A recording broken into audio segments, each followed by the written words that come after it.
काल आपण बघितलं इतिहासाचा शिवपूर्वकालीन भारत। तर शिवपूर्वकालीन भारतामध्ये आपण काही मुद्दे बघितले की कोण कोण राज्य करत होतं, कोणकोणती घराणी भारतावर राज्य करत होती आणि भारतातल्या संपूर्ण भागावर एकाच राज्य नव्हतं, तर वेगवेगळ्या छोट्या छोट्या भागांवर वेगवेगळी राजघराणी राज्य करत होती। आज आपण बघणार आहोत विजयनगरचं राज्य। तर हे विजयनगरचं राज्य कोणाचं होतं, तिथला राजा कोण होता ते बघूया। दिल्लीचा सुलतान मोहम्मद तुघलक याच्या कारकिर्दीत दिल्लीच्या मध्यवर्ती सत्तेविरुद्ध दक्षिणेमध्ये उठाव झाले।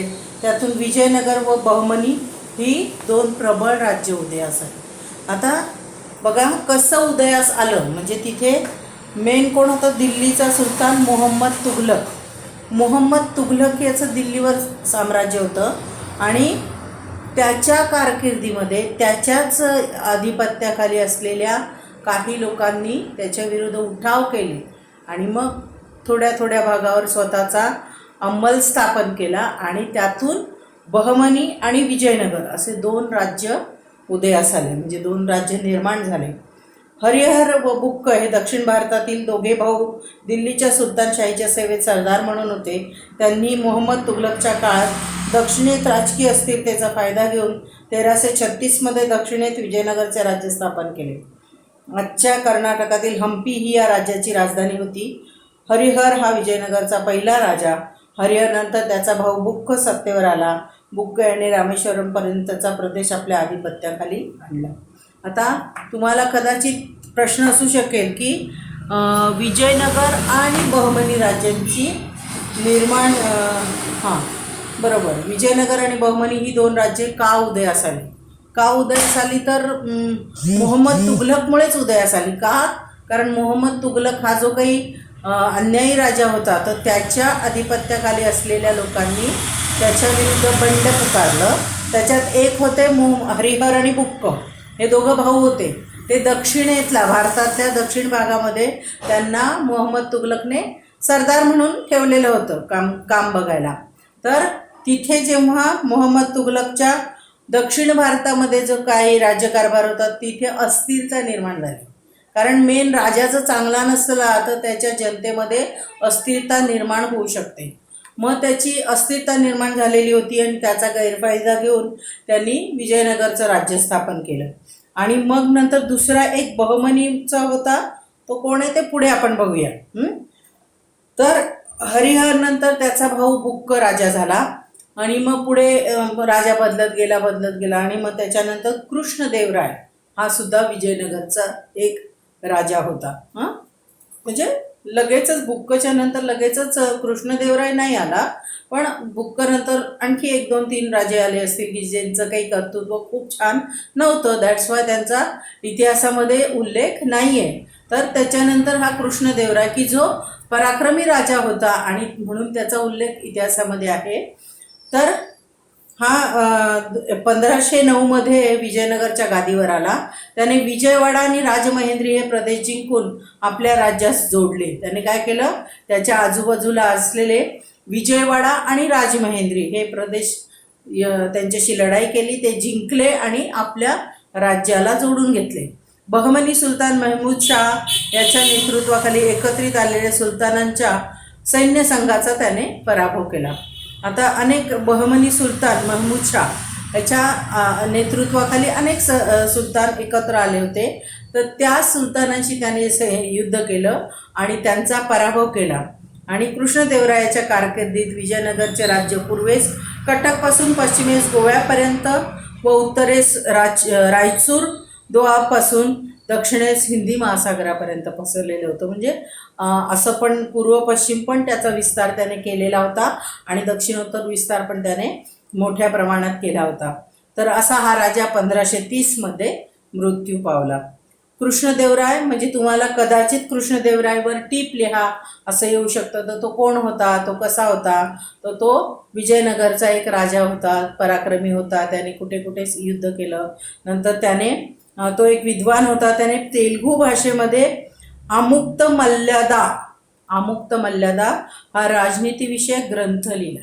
हे पण एक वाक्य तुम्ही त्यात टाकू शकता की त्याने आमुक्त मल्ल्यादा हा तेलुगू भाषेतलं हे एक राजनीती विषयक म्हणजे राज्यकारभार कसा करायचा याच्या संदर्भात माहिती देणारा ग्रंथ त्याने लिहिला. आणि त्याच्या कारकिर्दीत विजयनगरमध्ये 1000 राम मंदिर आणि विठ्ठल मंदिरांचं बांधकाम केलं.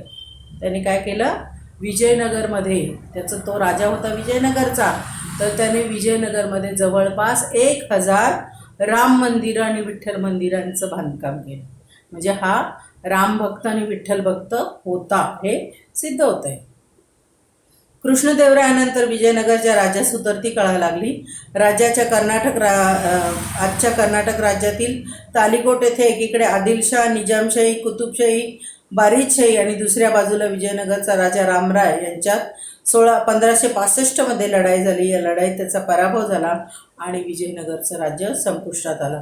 आता विजयनगरच्या कृष्णदेवरायानंतर विजयनगरच्या राज्यास उतरती कळा लागली म्हणजे काय की जो त्याचं नाव होतं की मोठं राज्य, म्हणजे समृद्ध राज्य, किंवा तो राजा पराक्रमी आहे, असं प्रगतिशील छान राज्य.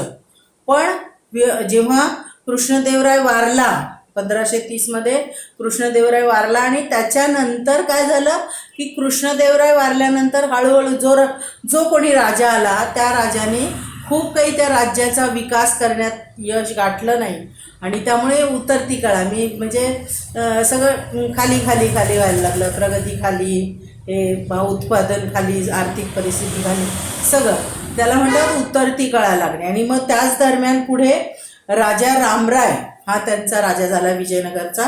आणि मग विजयनगरच्या ह्या राजाचं आदिलशाही, निजामशाही, कुतुबशाही, बारीदशाही ह्या वेगवेगळ्या ज्या मुस्लिम हे होता संघटना किंवा ग्रुप्स त्यांच्याबरोबर त्याचं युद्ध झालं आणि मग त्याच्यामध्ये त्याचा पराभव झाला आणि विजयनगरचं साम्राज्य नष्ट झालं. कारण यांनी पराभव केला, ते साम्राज्यच नष्ट केलं, राजाला मारून टाकलं, पुढे उत्तराधिकारी कोणी नाही आणि त्यामुळे ते राज्यच नष्ट झालं आणि मग त्यांनी ते त्यांच्या साम्राज्यामध्ये सामावून घेतलं असणार. आता पुढचं आहे बहमनी राज्य.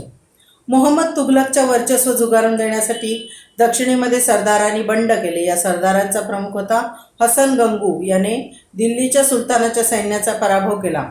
1347 नवीन राज्य अस्तित्वात आले, त्यास बहमनी राज्य असे म्हणतात. हसन गंगू हा बहमनी राज्याचा पहिला सुलतान झाला. त्याने कर्नाटकातील राज्यात गुलबर्गा येथे आपली राजधानी स्थापन केली. आता बहमनी राज्य, जसं मी तुम्हाला म्हटलं की विजयनगर आणि बहमनी राज्यांचा उदय का झाला, कारण काय की मुख्य कोण होता? मोहम्मद तुघलक हा सुलतान होता, पण तो सुलतान चांगला नव्हता, त्याच्यामुळे हे सगळे बंड आणि हे सगळं झालेलं होतं. तर याच्यातही काय झालं की दक्षिण भारतामध्ये अनेक सरदारांनी एकत्र येऊन याच्या विरुद्ध बंड केलं आणि त्याचं वर्चस्व झुगारून टाकलं म्हणजे अमान्य केलं की आम्हाला तुमचं वर्चस्व मान्य नाही, तुम्ही काय म्हणतात सुलतान म्हणून आम्हाला मान्य नाही असं म्हणून त्यांनी वर्चस्व झुगारलं. आणि मग दरम्यान त्याच्याबरोबर लढाई करावी लागली असणार ना. मग त्यांचा प्रमुख जो होता त्याचं नाव होतं हसन गंगू. मग हसन गंगू हा त्यांचा प्रमुख होता. त्या प्रमुखाने आणि त्याच्या सहकाऱ्यांनी याच्याविरुद्ध मोहम्मद तुघलक विरुद्ध बंड केलं, लढाई केली आणि मग बहमनी राज्याची स्थापना केली. आणि बहमनी राज्याचा मग राजा झाला हसन गंगू आणि मग त्याने गुलबर्गा येथे आपल्या राज्याची राजधानी स्थापन केली. तर जेव्हा तुम्हाला प्रश्न विचारला जाईल की विजयनगर आणि बहमनी राज्याचा उदय का झाला किंवा कसा झाला तर मोहम्मद तुघलकच्या वागणुकीमुळे अमके म्हणजे कोण हे हरिहर आणि बुक्क यांनी बंड केलं आणि हसन गंगू याने पण बंड केलं आणि मग यांच्या बंडातून विजयनगर आणि हे अस्तित्वात आलं. तर ते पुस्तकामध्ये तुम्ही अशा खुणा करून घेऊ शकाल. आलं लक्षात? आता पुढचा मुद्दा आहे मोहम्मद गावान हा बहमनी राज्याचा मुख्य वजीर आणि उत्तम प्रशासक होता. आता जेव्हा हा राजा हसन गंगू जेव्हा हे झाला, मुख्य राजा झाला, तेव्हा त्याने त्याचा वजीर आणि उत्तम प्रशासक म्हणून महमूद गावान याला नेमलं होतं. आणि हा अत्यंत काय म्हणता येईल हुशार, चतुर, साम्राज्याचं काळजी कशी घ्यायची, राज्याचं आर्थिक परिस्थिती कशी सुधारायची, या सगळ्या गोष्टी माहीत असलेला चाणाक्ष माणूस होता. आणि म्हणूनच हसन गंगूने त्याला वजीर केलेलं होतं. आणि मग त्याने त्याच्या कारकिर्दीमध्ये अनेक गोष्टी केल्या. मग तुम्हाला प्रश्न असा येऊ शकतो की महमूद गावानने कोणत्या सुधारणा केल्या. मग आता कोणत्या सुधारणा केल्या, तर त्याच्यात पहिली आहे, महमूद गावानने बहमनी राज्यास आर्थिक सामर्थ्य प्राप्त करून दिलं. पहिलं आर्थिक सामर्थ्य प्राप्त करून दिलं. दुसरं, सैनिकांना जहागिरी देण्याऐवजी रोख पगार द्या, असं त्याचं म्हणणं होतं. की जहागिरी दिली की नंतर काय होतं, घोळ होत जातो. जहागिरी दिली, ही जहागिरी माझी आहे, मग मी दादागिरी करणार वगैरे वगैरे असं वाढत जाऊ नये म्हणून त्याने काय ठरवलं की कोणालाही बक्षीस स्वरूपात जहागिरी नाही द्यायची, त्याऐवजी त्यांना रेग्युलर पगार द्यायचा. आणि मग पगार देण्याची प्रथा त्याने सुरू केली. त्यामुळे सैन्यामध्ये एक प्रकारची शिस्त आली की तुम्ही पगार घेताय तर राज्यासाठी आणि ह्याच्यासाठी काम केलं पाहिजे, जनतेसाठी. नंतर सैन्यामध्ये शिस्त निर्माण केली. जमीन महसूल व्यवस्थेत सुधारणा केली. जमीन महसूल व्यवस्था म्हणजे काय, की जे शेतं आहेत, जमिनी आहेत, त्यांच्यावरती कर वसूल करायचा, याच्यामध्ये त्याने सुधारणा केली. आणि बिदर येथे अरबी आणि फारसी विद्यांच्या अभ्यासासाठी मदरसा स्थापन केली. आता मदरसा म्हणजे काय, की ख्रिश्चन मिशनरीच्या तर्फे ख्रिश्चन लोकांसाठी शाळा असतात, ख्रिश्चन मिशनरीच्या शाळा असतात, की जे गरीब लोक आहेत, त्यांचे ख्रिश्चन लोक जे गरीब आहेत, की जे फी भरू शकत नाही, शिक्षणासाठी त्यांच्याकडे पैसा नाही, मग असे लोक त्या मिशनरीच्या शाळेत मुलांची व्यवस्था करतात. मग ती मिशनरीची शाळा जी असते ती सगळं त्यांचा खर्च, राहण्याचा, खाण्याचा, पिण्याचा, पुस्तक वह्यांचा सगळा खर्च ती करते. अशा त्या मिशनरीच्या शाळा असतात. तशाच मुस्लिम समाजामध्ये मदरसांच्या शाळा असतात. मदरसांच्या शाळा म्हणजे या पण त्यांच्या धार्मिक संस्थेने सुरू केलेल्या शाळा असतात, जिथे की त्यांच्या धर्मातले जे लोक आहेत की ज्यांची आर्थिक परिस्थिती व्यवस्थित नाही आहे, मग अशा लोकांना अरबी आणि फारसी विद्यांचा, त्यांनी इथे स्पेशली अरबी आणि फारसी दिलेल्या, की अरबी आणि फारसी विद्यांचा अभ्यास करण्यासाठी मदरसा स्थापन केल्या. मदरसा आणि मिशनरी या दोन्ही पण काही आहे शाळांचे प्रकार आहेत. तर अशा शाळा त्यांनी स्थापन केल्या जेणेकरून लोकांना विद्यार्जन करता येईल, विद्या मिळवता येईल. महमूद गवाननंतर बहमनी सरदारांमध्ये गटबाजी वाढीस लागली. विजयनगर आणि बहमनी यांच्यातील संघर्षाचा बहमनी राज्यावर प्रतिकूल परिणाम झाला. विविध राज्यांतील अधिकारी अधिक स्वतंत्र वृत्तीने वागू लागले. बहमनी राज्याचे विघटन झाले. बघा, एका याच्यामध्ये जर थोडीशी घाण झाली, काही थोडे वाईट लोक आले की त्या गोष्टीच्या ऱ्हासाला प्रारंभ होतो, म्हणजे की ती गोष्ट नष्ट व्हायला सुरुवात होऊन जाते. जसं इथे आपण बघितलं की कृष्णदेवरायाच्या नंतर जे राजे आले त्यांनी विशेष लक्ष दिलं नाही विजयनगरकडे, आणि त्यामुळे विजयनगरचा हळूहळू ऱ्हास, म्हणजे आर्थिक पातळी खालावत गेली, ऱ्हास होत गेला आणि हळूहळू ते राज्य नष्ट झालं.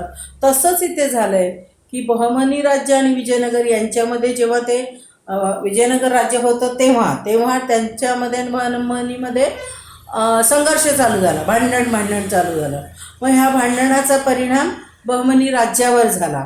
आणि तिथे जे अधिकारी नेमलेले असतात, जसे आपल्याकडे असतात की अर्थव्यवस्था बघणारा एक, शैक्षणिक व्यवस्था बघणारा, किंवा बालकल्याण, महिला कल्याण विभाग, हे असे जसे आपले मंत्री नेमलेले असतात तसेच त्यांचे पण असे अधिकारी नेमलेले असतात. मग ते अधिकारी स्वतंत्र विचाराने वागायला लागले की मला असं वाटतं तर मी असं करणार, याला असं वाटतं तो तसं करणार. म्हणजे कोणी राजाचा सल्ला घेणं किंवा वजीराशी बोलणं, म्हणजे जो काही राजा आहे राजाच्या खालोखाल वजीर असतो, तर हे जे काही दोघं मोठे आहेत यांच्याशी बोललं पाहिजे, यांच्याशी सल्लामसलत केलं पाहिजे, असं कोणीही विचार करत नव्हतं. मला जे वाटलं ते मी केलं. तर मी जर समजा शिक्षण मंत्री, मला वाटलं की नाही शाळा चालू ठेवायच्या, मला वाटलं नको शाळा बंद ठेवायच्या, म्हणजे याच्यासाठी आणि 4 लोकांचा सल्ला घ्यायला पाहिजे किंवा राजाचा, वजिराचा सल्ला घ्यायला पाहिजे, त्यांच्याशी बोललं पाहिजे, असा कोणीही विचार करत नव्हतं.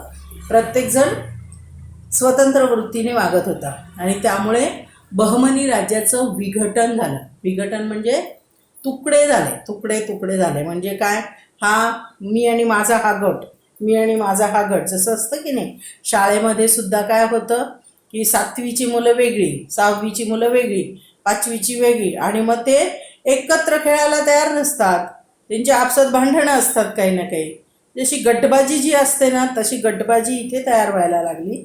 आणि त्यातून वऱ्हाडची इमादशाही, बिदरची बरीदशाही, विजापूरची आदिलशाही, अहमदनगरची निजामशाही व गोवळकोंड्याची कुतुबशाही अशी बहमनी राज्याची 5 शकले झाली.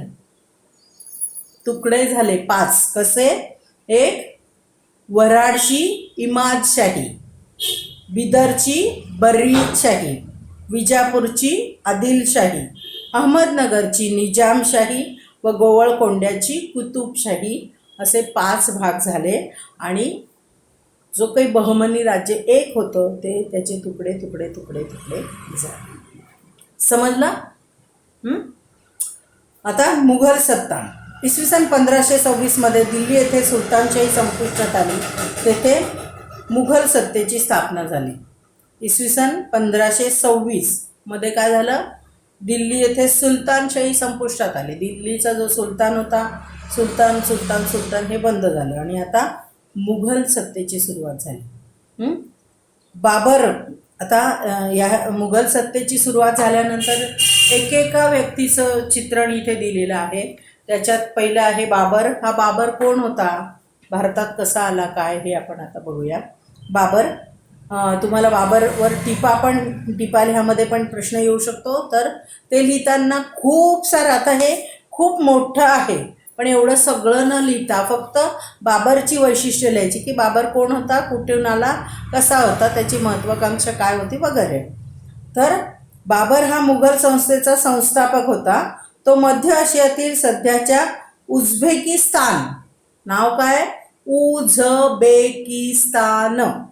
उझबेकिस्तानमध्ये असलेल्या फरघाना राज्याचा राजा होता. फरघाना राज्याचा. आता हे मी इथे लिहिलं असतं पण हे प्रत्येक गोष्ट जर मी लिहित बसली तर खूप मोठं होईल आणि फळा आपला खूप छोटा आहे. त्यामुळे हे मी जे काही बोलते मी ते शब्द पुन्हा स्पेसिफाय करते, पुन्हा बोलते. तुम्ही हे वाचताना नीट वाचा म्हणजे तुमच्या लक्षात राहील. तर फरघाना राज्याचा राजा होता आणि भारतातील संपत्ती संबंधीचे वर्णन त्याने ऐकले होते, म्हणून त्याने भारतावरील स्वारीची आखणी केली होती. म्हणजे हा भारतातला होता का, नव्हता. म्हणजे बाबर हा भारतातला राजा नव्हता, पण त्याने, तो कुठला होता, आशियातील सध्याच्या उझबेकिस्तान, आशिया खंड, आपलं राज्य कुठे, आपला देश कुठे येतो, आशिया खंडामध्येच.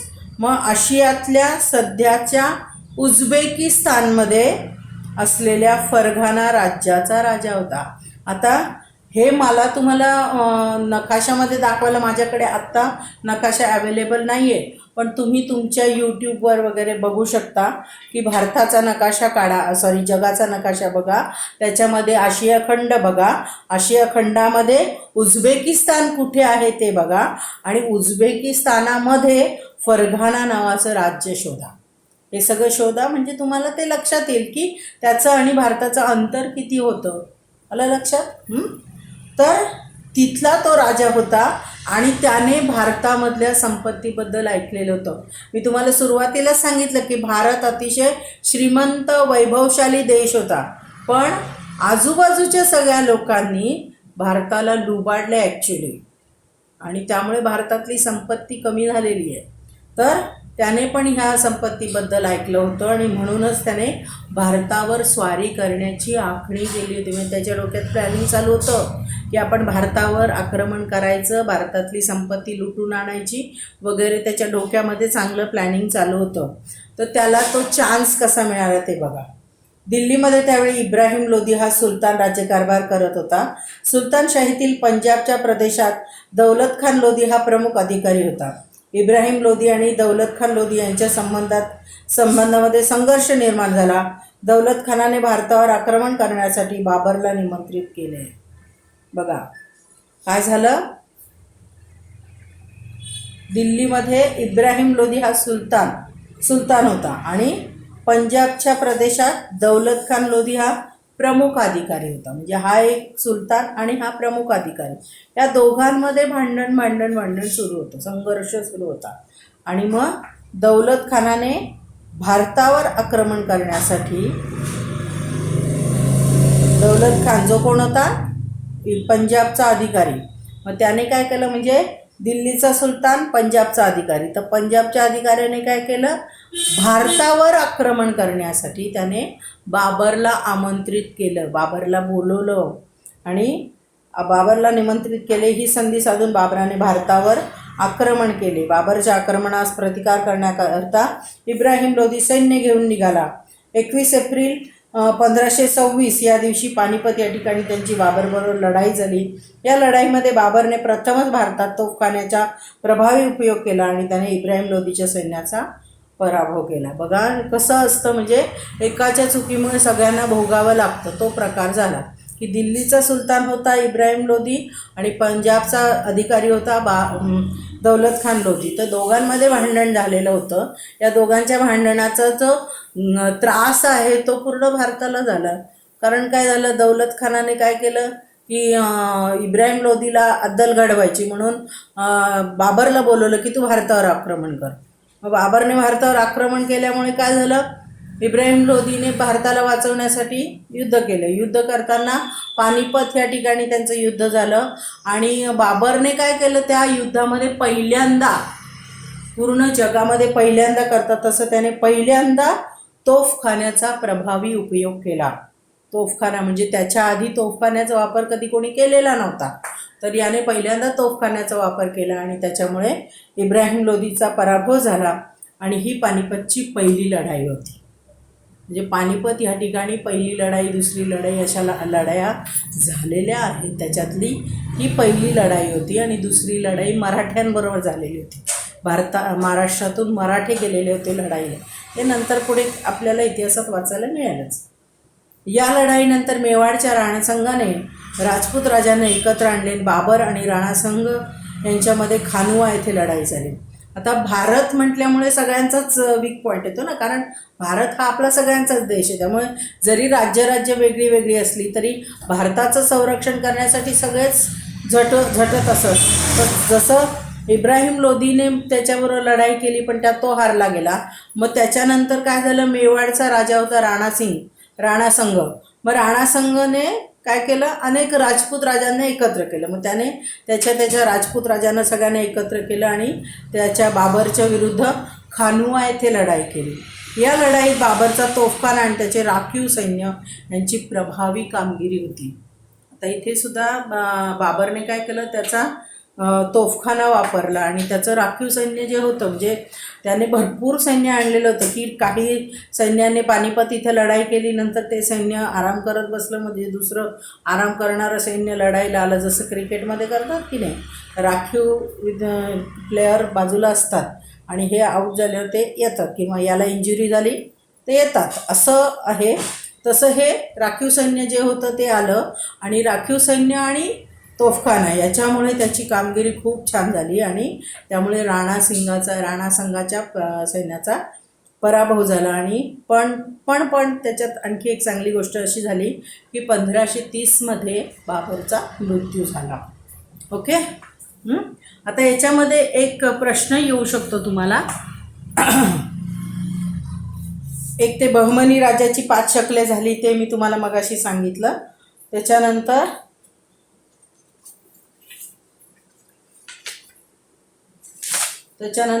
राणासंघाच्या सैन्याचा पराभव झाला.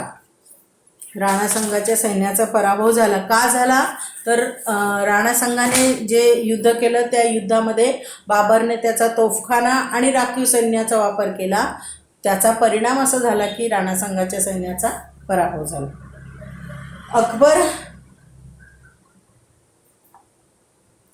अकबर हा मुघल घराण्यातील सर्वात कर्तबगार राजा होता. अकबराने भारत स्वतःच्या एकछत्री अंमलाखाली आणण्याचा प्रयत्न केला, तेव्हा त्याला विरोध झाला. महाराणा प्रताप, चांदबिबी, राणी दुर्गावती यांनी अकबराविरुद्ध केलेला संघर्ष उल्लेखनीय आहे. तर अकबर हा जो मुघल घराण्यातला कर्तबगार राजा होता, हा चांगला होता. म्हणजे तो असा वाईट जे आतापर्यंत आपण बघितलं तर बऱ्यापैकी जे मुस्लिम राजे किंवा सुलतान होते ते जनतेवर अन्याय करणारे वगैरेच होते. पण हा अकबर तो तसा चांगला होता आणि त्याने काय विचार केला की भारतामध्ये एक छत्री अंमल सुरू करायचं. म्हणजे भारतामध्ये जे छोटे छोटे राज्य आहे ते सगळे राज्य आपण एकत्र करू आणि त्याचा सुलतान मी होईल आणि बाकीचे राज्य जे आहे ते माझ्या अंमलाखाली म्हणजे माझ्या देखरेखीखाली राहतील. म्हणजे तिथलेच त्यांचं राजापद त्याला काही काढून घ्यायचं नव्हतं, पण हे सगळे राजे मी म्हणतील तसं करणार असं. म्हणजे समजा प्रत्येक वर्गाचा तुमचं कसं वर्गप्रमुख असतो, पण शाळेचा एक मुख्य मुलगा असतो बरोबर, तुम्ही निवडून देतात तो. तर वर्गातले वर्गप्रमुख वर्गाचं काम बघणार आहेत आणि हा मुख्य काय करणार, पूर्ण शाळेतल्या सगळ्या वर्गांचं काम बघणार आहे. तसं याला वाटत होतं की आपण आपला एक छत्री अंमल भारतावर स्थापन करूया. पण त्याला महाराणा प्रताप, चांदबिबी, राणी दुर्गावती यांनी विरोध केला. त्यांना ते मान्य नव्हतं की हा असं आम्हाला मान्य नाही आहे आणि म्हणून त्यांनी त्याला विरोध केला आणि त्या विरोधामध्ये अनेक लढाया झाल्या. त्याचं वर्णन याच्यात दिलेलं आहे आणि प्रत्येकाने कशी कामगिरी केली ते ह्याच्यामध्ये दिलं आहे. आता हे जे काही दिलेलं आहे राणा प्रताप म्हणा किंवा चांदबिबी किंवा राणी दुर्गावती, औरंगजेब, हे सगळे जे कॅरेक्टर्स आहेत या कॅरेक्टरच्या संदर्भात तुम्हाला परीक्षेत प्रश्न येऊ शकतो की टिप लिहा किंवा टिपा लिहा. मग टिपा लिहामध्ये याचं राणा प्रतापचं दिलं आहे, मग तुम्ही थोडंसं लिहायचं, हे दिलं आहे, मग हे असं तुम्हाला करायचं आहे. त्यामुळे तुम्ही हा धडा हे वाचताना नीट वाचा आणि भारंभार सगळं न लिहिता महत्त्वपूर्ण एक 4 ते 5 वाक्य लिहायचे. फक्त 5 वाक्य लिहिले तरी पुरे. महाराणा प्रताप. उदयसिंहाच्या मृत्यूनंतर महाराणा प्रताप हा मेवाडच्या गादीवर आला. मेवाडच्या अस्तित्वासाठी त्याने संघर्ष चालू ठेवला. महाराणा प्रतापने अखेरपर्यंत आपले स्वातंत्र्य टिकवण्यासाठी अकबराबरोबर संघर्ष केला. पराक्रम, धैर्य, स्वाभिमान, त्याग इत्यादी गुणांमुळे तो इतिहासात अजरामर झाला. म्हणजे जर तुम्हाला महाराणा प्रतापच्या संदर्भातली टीप आली तर तुम्ही काय लिहू शकता की अतिशय पराक्रमी राजा होता आणि तो मेवाडचा राजा होता आणि मेवाडच्या अस्तित्वासाठी त्याने शेवटपर्यंत संघर्ष केला आणि अकबराचं वर्चस्व त्याला मान्य नव्हतं आणि त्यामुळे त्याने खूप त्याला धैर्याने तोंड दिलं आणि त्याचा पराक्रम, धैर्य, स्वाभिमान, त्याग या सर्व गुणांमुळे तो इतिहासामध्ये अजरामर झाला. कदाचित प्रश्न असा पण येऊ शकतो की राणा प्रताप इतिहासात अजरामर का झाला, असा पण प्रश्न येऊ शकतो. तर तो पराक्रमी होता आणि पराक्रम, धैर्य, स्वाभिमान या सगळ्या गुणांमुळे तो इतिहासात अजरामर झाला. जेव्हा इतिहासात अजरामर का झाला असा जर प्रश्न आला तर 1 किंवा 2 वाक्यामध्ये ते उत्तर संपलं पाहिजे. मला लक्षात खूप काही त्याचं ओढून ताणून लिहिण्याची आवश्यकता नाही. चांदबिबी. इसवी सन 1595मध्ये मुघलांनी अहमदनगर या निजामशाहीच्या राजधानीवर हल्ला केला आणि मुघल सैन्याने अहमदनगरच्या किल्ल्याला वेढा दिला. अहमदनगरच्या हुसेन निजामशाहची कर्तबगार मुलगी चांदबिबीने अत्यंत धैर्याने तो किल्ला लढवला. त्यावेळी निजामशाहीतील सरदारांमध्ये दुही निर्माण झाली. या दुहीतून चांदबिबीस ठार मारले गेले. पुढे मुघलांनी अहमदनगरचा किल्ला जिंकून घेतला, मात्र निजामशाहीचे पूर्ण राज्य मुघलांच्या ताब्यात आले नाही. आता चांदबिबी ही सुद्धा कोण होती, एक राजकन्या होती. तर निजामशाहीची म्हणजे निजामशहाची मुलगी होती. अहमदनगरचा हुसेन निजामशाह त्याची ती मुलगी होती. आणि जेव्हा मुघल सैन्याने अहमदनगरच्या किल्ल्यावर हल्ला केला तेव्हा ही त्या किल्ल्यामध्ये होती. निजामशाह नव्हता, ही त्या किल्ल्यामध्ये होती. हिने त्या किल्ल्याला जेव्हा त्याने वेढा दिला तिने एकटीने शूरपणे लढाई केली. न घाबरता ती त्यांच्याबरोबर लढा देत राहिली. पण त्या सरदारांनी आपसामध्ये काहीतरी दुही निर्माण केली. म्हणजे त्यांनी असं काहीतरी कट कारस्थान केलं की ज्याच्यामुळे ही चांदबिबीला ठार मारण्यात आलं. तर याची पूर्ण डिटेल स्टोरी याच्यामध्ये दिलेली नाही आहे. पण ही त्यावेळी त्या किल्ल्यामध्ये एकटी स्त्री म्हणजे त्यांच्या घरातली एकटी स्त्री होती. पुरुष कोणी नव्हता त्यावेळी तिथे त्या किल्ल्यामध्ये की जो लढाईसाठी बाहेर येऊ शकेल असा पुरुष नव्हता. ती एकटी होती राजघराण्यातली आणि पण ती एकटी असली तरी ती घाबरून न जाता तिने लढाई केली आणि सरदारांनी मात्र, शत्रू सरदारांनी मात्र काय केलं, त्यांच्यामध्ये कट कारस्थान काहीतरी केलं आणि तिला ठार मारलं. पण त्यांच्या ताब्यात, निजामशाहीचं पूर्ण साम्राज्य त्यांच्या ताब्यात आलं नाही, कारण हिने लढून आपलं वाचवलं होतं. आता राणी दुर्गावती. विदर्भाचा पूर्व भाग, त्याच्या उत्तरेचा मध्य प्रदेशचा भाग, आजच्या छत्तीसगडचा पश्चिम भाग, आंध्र प्रदेशचा उत्तर भाग आणि ओडिसाचा पश्चिम भाग या स्थूल मानाने गोंडवनाचा विस्तार होय. आता त्यांनी हे जे दिलं आहे भागांची नावं, ही भाग म्हणजे काय, गोंडवन नावाचं जे ठिकाण आहे त्या गोंडवनाचा विस्तार कसा होत गेलेला होता. तर हा विस्तार म्हणजे विदर्भाचा पूर्व भाग, उत्तरेचा मध्य प्रदेशचा भाग, छत्तीसगडचा पश्चिम भाग, आंध्र प्रदेशचा उत्तर भाग, ओडिसाचा पश्चिम भाग, असा साधारणपणे स्थूल मानाने म्हणजे साधारणपणे हा सगळा भाग म्हणजे गोंडवनचा भाग असं त्यांनी सांगितलंय. चंदेल राजपुतांच्या घराण्यात जन्मलेली दुर्गावती लग्नानंतर गोंडवनची राणी झाली. म्हणजे गोंडवन हे जे ठिकाण आहे त्याच्याबद्दल माहिती सांगण्याचं कारण काय, तर ही चंदेल राजपुतांच्या घराण्यातली मुलगी जी होती तिचं नाव होतं दुर्गावती. तिचं लग्न झालं गोंडवनच्या राजाशी आणि मग ती गोंडवनची राणी झाली आणि तिने उत्तम रीतीने राज्यकारभार केला. आता इथे तिने उत्तम रीतीने राज्यकारभार केला असं त्यांनी का सांगितलंय, कारण कदाचित थोड्या दिवसानंतर तिचा नवरा वारला असेल आणि म्हणून तिने त्या गोंडवनच्या राज्याचा राज्यकारभार बघितला असेल. तर आपण बघूया काय. तिने उत्तम रीतीने राज्यकारभार केला. मध्ययुगीन इतिहासामध्ये गोंडवनची राणी दुर्गावती हिने मुघलांविरुद्ध दिलेला लढा महत्त्वाचा आहे. दुर्गावतीने पतीच्या मृत्यूनंतर अकबराविरुद्ध लढताना प्राणार्पण केले, परंतु शरणागती पत्करली नाही.